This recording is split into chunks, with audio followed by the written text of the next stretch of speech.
British Air Marshal Tedder and Russia's Marshal Zukov with General Spatz await the arrival of Field Marshal Keitel. Field Marshal Rommel, the Desert Fox, walks the ramparts of Normandy. In the Middle Ages, a plague of slavery descended on the world. Out of the wilds of Mongolia came a mighty army of fierce horsemen, led by Genghis Khan. From innovative strategies to battlefield prowess, these generals represent the pinnacle of military leadership. I'm James Hanson, and today we're diving deep into the brilliant minds that have shaped history and redefined the art of war. So, get ready as we explore the stories, the tactics, and the lasting impact of the world's most legendary commanders. Welcome to our countdown of the top 10 greatest military generals of all time.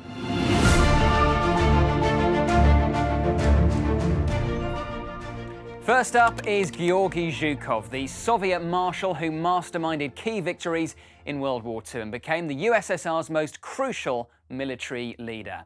Born a humble Russian peasant, Zukov rose through the ranks during World War I and the Russian Civil War. But it was during World War II, or the Great Patriotic War as it was known in his homeland, that Zukov really made his name. He was a brilliant military strategist, and his organisational skills came to the fore following the Nazi invasion of the Soviet Union in 1941. Zukov led the successful defences of Leningrad, Moscow and Stalingrad, and he also racked up stunning victories, including the iconic Battle of Kursk, the largest battle in the history of warfare. He was then instrumental in Operation Bagration, which drove the Nazis out of Soviet territory, and ultimately led to Germany's defeat in the Battle of Berlin, with Zukov personally accepting the Nazi surrender. The end is total defeat. The monocle Keitel signs, a classic example of the Junker type that has survived every peace Germany has made. Never again must they be allowed to plot their savage plans for world domination. Then Zukov signs as unconditional surrender is complete. Zhukov's military genius came in part from his meticulous planning. He was a perfectionist and he expected the very best from those around him, punishing failure without hesitation. He could also remain as cool as a cucumber under pressure, which was especially vital during the siege of Stalingrad. Like all great generals, he understood politics and managed to stay on the right side of Joseph Stalin, during the war at least. After 1945, the Soviet leader saw Zhukov's popularity as a potential threat and stripped him of all significant positions. That's what you get for being too good at your job, Georgy. Field Marshal Rommel was due for a surprise. The man who had been instrumental in the Nazi victory on the continent, particularly in the successful invasion of France, was to meet a crushing defeat at the hands of a nation of shopkeepers, as he had once described Great Britain. Next, we have Erwin Rommel, dubbed the Desert Fox. This German field marshal earned legendary status with his daring tactics in North Africa, winning admiration from both his countrymen and his enemies. Rommel was a decorated soldier from World War I, but he cemented his reputation for military genius as commander of the 7th Panzer Division during the infamous Blitzkrieg invasion of France in 1940. Blitzkrieg, of course, was a form of lightning warfare that took the opposing forces by complete surprise.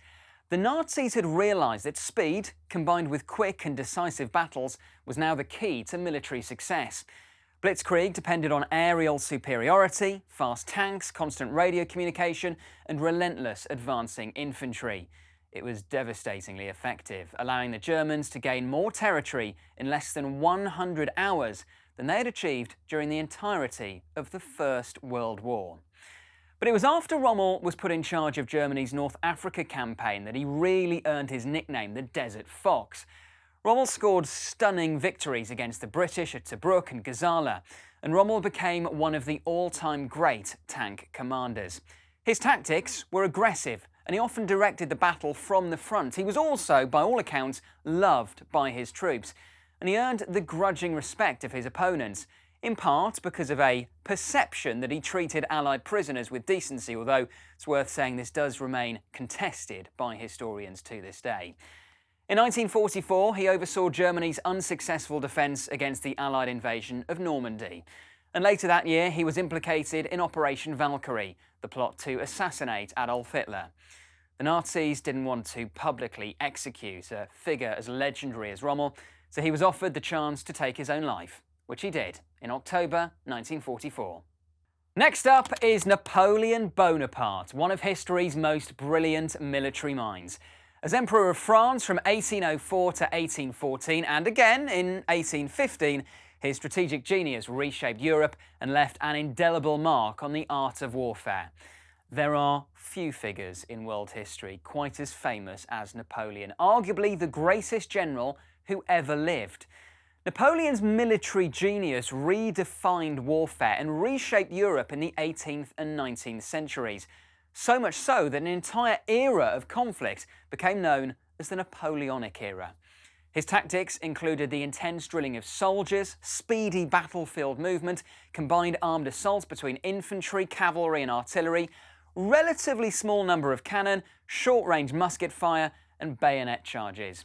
On top of that, Bonaparte's charisma and personal courage earned him the unwavering allegiance of his soldiers. Between 1805 and 1807, he conducted a brilliant campaign marked by rapid manoeuvre and violent attacks. Victories over the Austrians at Ulm, the Austro-Russian force at Austerlitz and the Russians at Friedland established his dominance of continental Europe. But what also stands out about Napoleon is that whilst his victories were great, so were his defeats. There's the epic naval defeat at Trafalgar, which, by the way, we've done a whole episode on. Go and check it out. Plus, there's the disastrous invasion of Russia in 1812, and then Napoleon's final defeat at Waterloo in 1815. However, there can be no denying Napoleon's genius, and military leaders would continue to employ variations of his tactics well after he was gone, including in the American Civil War and World War I. When England saw that Frederick the Great of Prussia and his tough, well-trained army could hold off France and her allies, England was able to move more of her troops from Europe to North America. Now let's move on to Frederick the Great, King of Prussia from 1740 to 1786. This military genius expanded Prussia's territories and transformed it into Europe's top military power through savvy diplomacy and brilliant campaigns. Frederick ascended to the throne of Prussia in 1740, becoming Frederick II. He inherited the fourth largest army in Europe and quickly set about putting it to good use. He showed his brilliance as a tactician during the War of Austrian Succession, and then again during the 7 Years' War, where victories at Hohenfriedberg, Leuthen and Rossbach earned him a reputation as a swift, decisive and intuitive commander. Frederick then embarked on a series of reforms that quickly elevated Prussia to the position of the dominant military power in Europe. But what made Frederick so great? Well, he was a master of manoeuvre and battle tactics, and he regularly defeated armies far larger than his own. One of his most admired tactics was the use of the oblique order of battle, an attack that focuses on one flank of the opposing line, allowing a local advantage even if his forces were outnumbered overall. Even more important were his operational successes, especially the use of interior lines to prevent the unification of numerically superior opposing forces. Frederick also showed great personal courage, often leading from the front, and he had multiple horses shot from under him during battle. He died in 1786, but more than 2 centuries later, he remains one of the most respected generals of all time.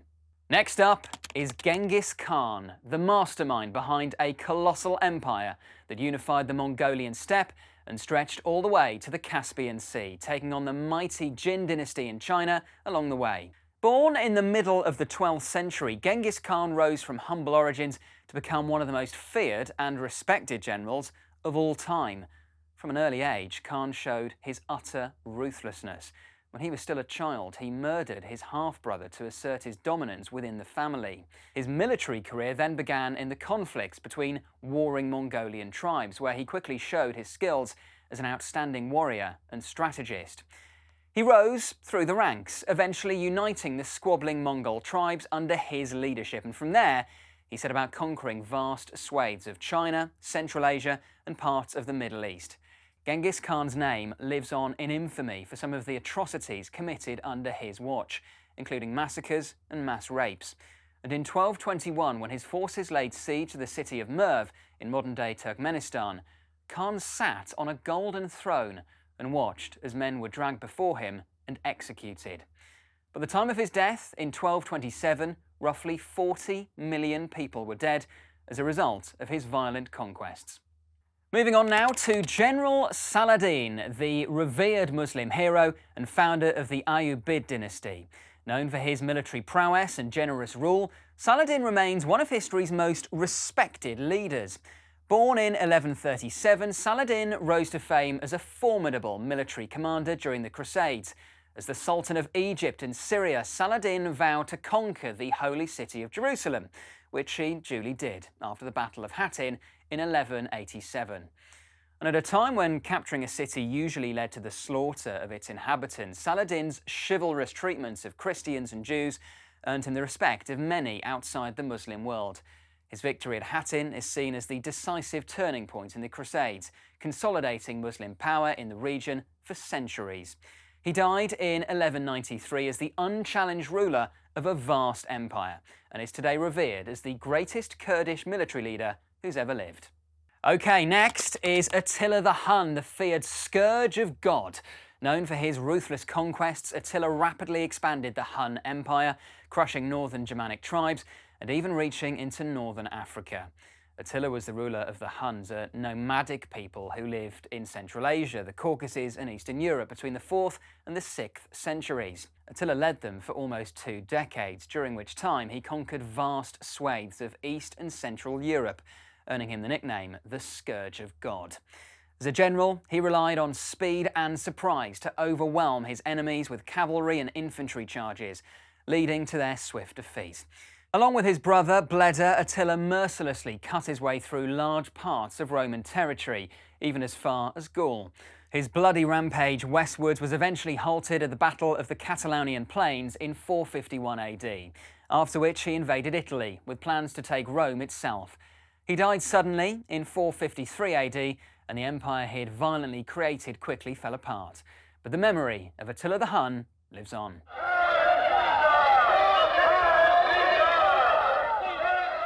Into the top 3 now, and we couldn't forget this fella. Next up is Julius Caesar, the legendary leader who became dictator for life.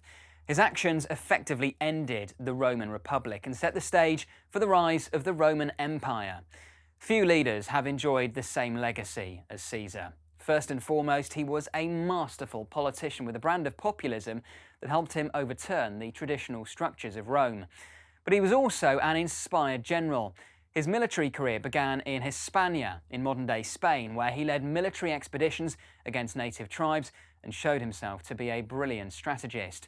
Famously, he followed this with the successful conquest of Gaul and the invasions of Britain. But what made him such a good general? Well, probably Caesar's most important quality was his boldness and speed in action. For example, take the way he ruthlessly crushed a major uprising of tribes in northeast Gaul in 54 BC. Caesar knew he couldn't engage a single rebel army in a decisive battle, so instead he deliberately launched a war of terror. He ordered the burning of houses and crops and the seizing of people and animals. It was so ruthless that each tribe surrendered in turn, and Caesar was victorious. But he didn't stop there. Having re-established control, he then pursued those who had fled eastwards across the Rhine, having his troops rapidly build a bridge over the fast-flowing river, and then overpowering the fugitives with a show of strength. The message was clear: don't mess with Caesar. Of course, Caesar's ambitions were always bigger than Gaul. In 49 BC, he openly defied the Senate by leading his forces across the river Rubicon, which marked the boundary between Gaul and the areas directly controlled by Rome. To this day, the phrase crossing the Rubicon is still used to mean passing a point of no return. A civil war followed, which Caesar won, leaving him in a position of near unchallenged power and influence. And in early 44 BC, he was proclaimed dictator for life.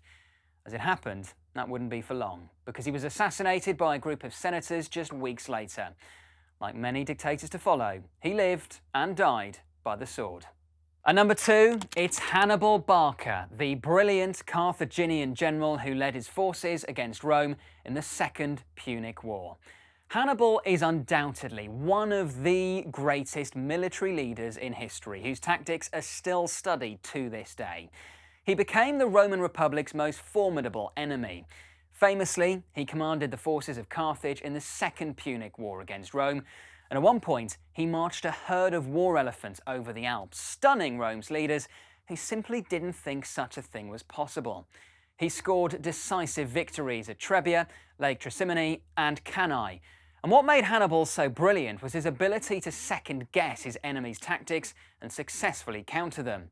For nearly 20 years, the Roman Republic had to live with Hannibal on its doorstep, constantly outwitting and surprising them. Having ruled most of southern Italy for 15 years, he was eventually defeated at the Battle of Zama in modern-day Tunisia due to a lack of reinforcement from Carthage. After fleeing into exile, Hannibal committed suicide in 183 BC, but he would go down in legend as Rome's greatest adversary. And top of the list, at number 1, we have Alexander the Great, the ancient Macedonian ruler whose military genius made him one of history's most legendary conquerors. Alexander isn't the only person on this list to be given the title Great, but he more than merits it. After all, he was the king who never lost a battle. Born in 356 BC, he ascended to the throne at the age of just 20, following the assassination of his father, Philip II of Macedon. From the outset, Alexander's ambition was to expand the empire his father had built. His first victory over the Persians at the Battle of Granicus in 334 BC showed him to be an astute leader and strategist, even at such an early age. He then conquered Asia Minor in modern-day Turkey, culminating in a stunning victory over the Persian Emperor Darius III at the Battle of Issus in 333 BC. He then defeated Darius's forces again 2 years later at the Battle of Gaugamela, leaving him with vast swathes of territory from the Adriatic to the Indus River. Alexander's leadership is still studied to this day, and here's why. For starters, he commanded fierce loyalty from his soldiers. He was capable of quickly adapting his tactics and would boldly lead from the front with speed and precision. Although his forces were frequently outnumbered, Alexander was known for catching his enemy off guard, seizing the initiative, and negating any numerical advantages his opponents may have. But the beating heart of the Macedonian army was the phalanxes, rows of tightly packed soldiers wielding a long spear known as a sarissa. Combined with Alexander's military genius, the infantry formation was an unstoppable, deadly force. Ultimately, Alexander dreamed of conquering India, but it never happened because he died in 323 BC at the age of just 32. And there we go. That wraps up our list of the top 10 greatest military generals in history. As always, if you enjoyed this video, make sure you hit that like button and subscribe to the channel History Undone with James Hanson. And I'll see you next time. Goodbye.